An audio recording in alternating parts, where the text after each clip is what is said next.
so excited to speak with you about 90-Day Love in Paradise. Can you talk a bit about yourself and your partner and what we can expect to see with your story this season? My partner's name is Alliya. Alliya's 25. I am slightly older by 3 decades or so. Who's counting?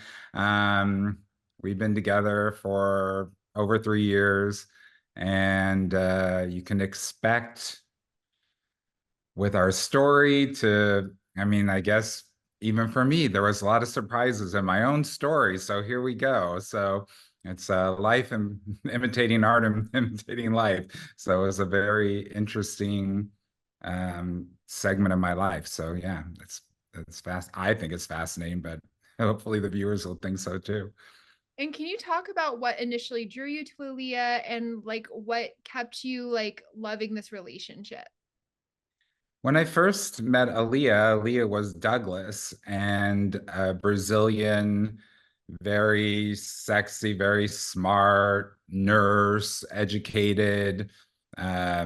English wasn't 100%, but good enough. And we met during the pandemic, and I just thought, oh, we're just chatting. And, obviously, this isn't going anywhere. I'm too old. We're in different countries. But why not? Nothing else to do during the pandemic, get to know people, everybody in lockdown. So after like many, many months of, all you're doing is chatting, I got to know this person really, really well. And from the inside and not just the outside. So once everything was free and clear, we started meeting up all over the world because there was no access to America. And so our relationship just kept evolving. And uh, I remember in the beginning there was a lot of like, well, now it's been a year. When are we getting married? And I'm like, you're crazy. It's only been a year. But of course, when you're a sexy senior, years go by like that, and you're like, well, how did I get this old? What happened? I'm only 27.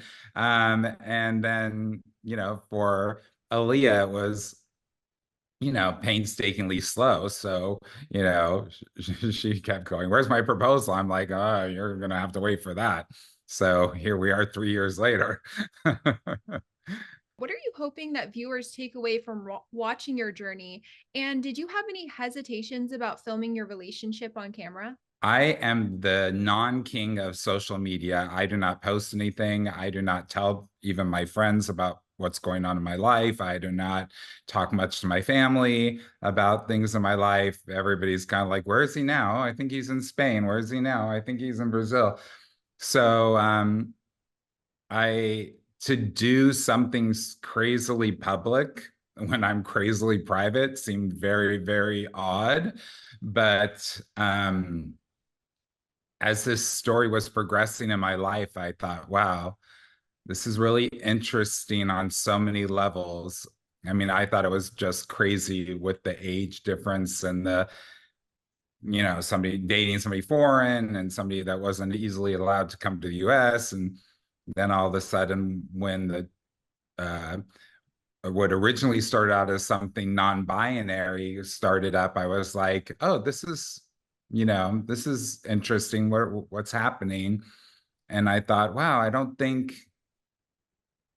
think a lot of times people have heard now because it's kind of a big topic in America right now about, trans rights um, and you hear from the people that it's affecting as far as the individual, but you don't really hear from the partners of somebody who's transitioning. So to be the partner and going through it like in real time, it was really fascinating for me. And I thought it would be, fascinating for other people to see how that journey panned out and what would happen with that.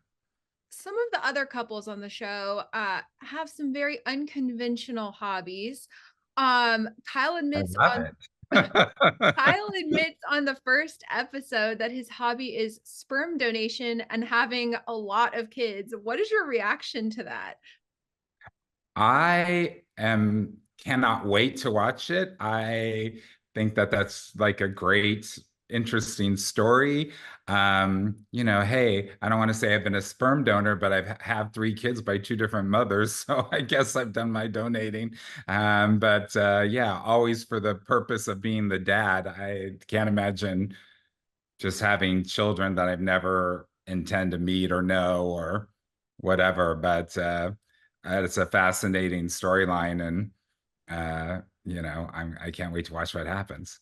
On the show, an individual named Luke, he also reveals he spent $100,000 on his love, Madeline, and is currently broke after losing his job. Do you have any advice for him on how to handle this kind of tricky situation?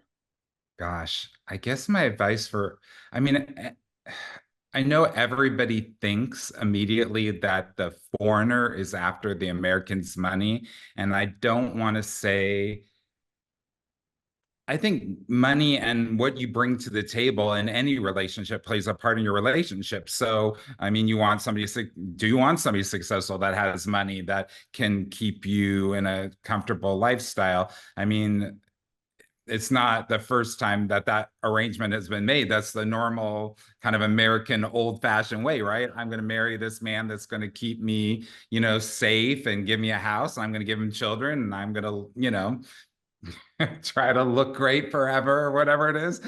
So there's a trade-off. I just would say that if the only interest is your money, then it's great that you're broke, because then that relationship is going to fold and you'll know who you're really dealing with. As far as my relationship, Alliya goes out of her way to not spend my money. So I know it's more than just the money. Mm-hmm, for sure. And I guess we'll get to see what happens on Luke's journey this season. I was also going to ask, have you been in touch with any of the other couples this season or any of the past 90-day cast members? I know there's a lot of colorful characters on this show.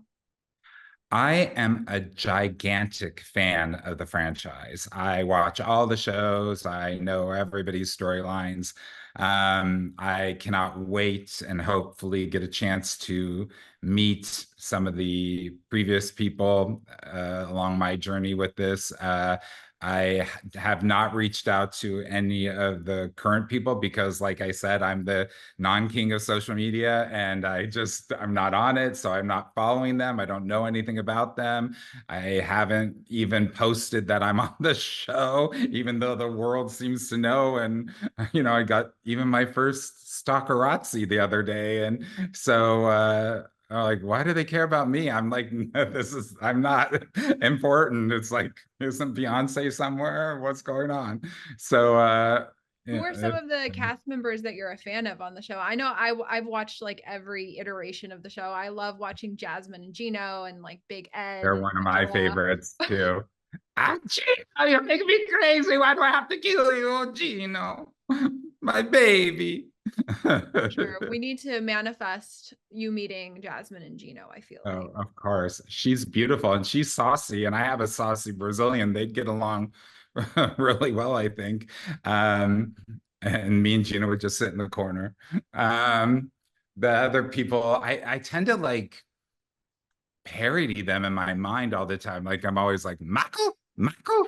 And and so of course, Mima and Michael is a continuing storyline on the franchise, and I love watching that dynamic.